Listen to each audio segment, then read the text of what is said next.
Hello everybody, I'm Mac from Southern Blooms Florida Plant Nursery, and today we're going to discuss about growing Plumeria from seedlings. We're going to walk through it A to Z, from picking your seed, to preparing it, to planting it, and to cultivating it. And I'll show you the methods that we're going to do in a minute.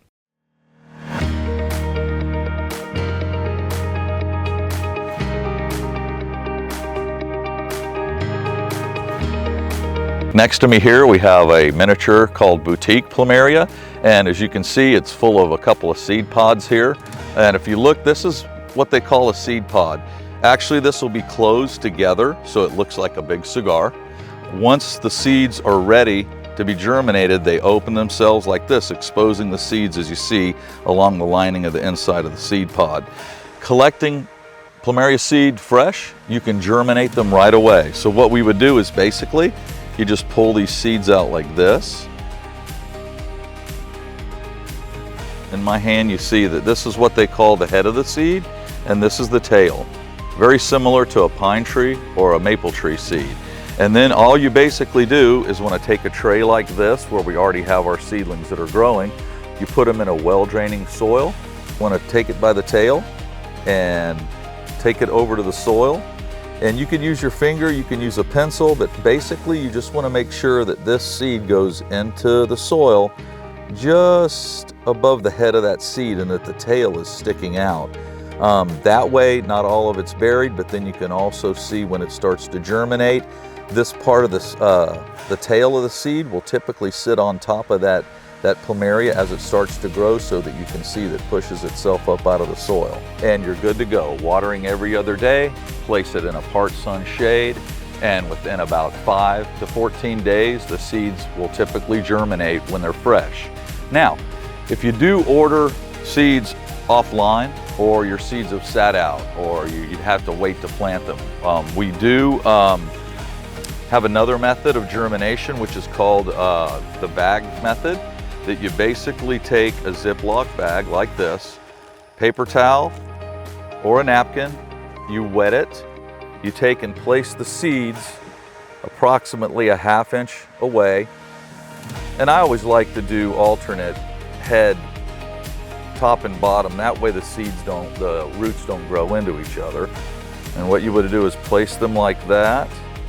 You want to fold this over, spray it with tap water, place it back inside the bag, secure the top of the Ziploc, then take tape and place it inside of the window that's not directly in full sun. And you'll see within about 5 to 14 days, it might take a little longer with seeds that are already dried for them to start germinate. And then what I showed you before with a fresh seed, once you see the roots coming through that bag, you just pull them out and plant them like we did with that fresh seedling. And typically this tray right here is called Scott Pratt, our seedling Scott Pratt. These are about 3 months old, so you can see how quick they do grow.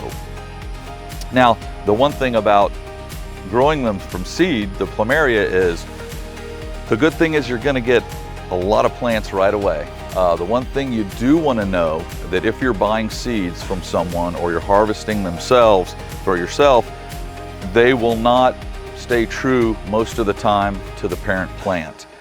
Each one of these seedlings are genetically coded different. So you could get a seedling that never blooms. You could get a seedling that maybe will bloom a total different color than that parent plant. So know that when you buy a seedling plant, whether it's from us or someone else, that it says this is a Scott Pratt seedling, not a Scott Pratt plant. You want to make sure that these seeds are from reputable growers. A lot of folks will just want to sell seedlings for the profit of it, but you want to make sure that you get one from a reputable grower and they are labeled from what plant they came from. And again, like I said, knowing that it came from a Scott Pratt does not mean it's going to bloom. Our research too has shown it takes 5 to 7 years for a seedling of a Plumeria to bloom. There is some information out there that says they've gotten a seedling to bloom within a year's time. from my research and growers that I've talked to, that is highly unlikely. Typically, you're in for the long haul for 5 to 7 years.